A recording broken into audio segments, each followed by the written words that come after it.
So here I was, up in this tree, and this big, muscular man came after me. I mean, that's what you call going out on a limb.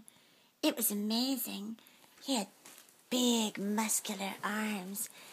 And here I was, scaled up the tree, testing the waters, seeing who would come and help me.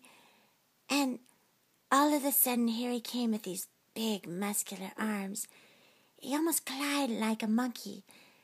I guess I can see the evolutionary angle. But anyway, he got up there, and I was so excited. I was purring faster and faster and faster, looking into his big, luscious brown eyes. And all of a sudden, I just felt compelled to let go.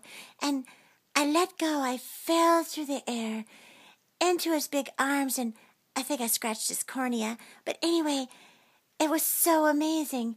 It was the most romantic experience I'd ever had in my entire life. And as he carried me down the tree with his big, huge, muscular arms and keeping one hand over his injured eye, it was so romantic.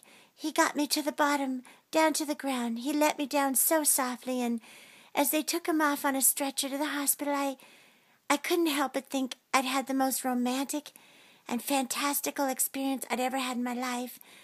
I try to relive it as often as I can. It's just, sometimes I just can't believe that was my experience.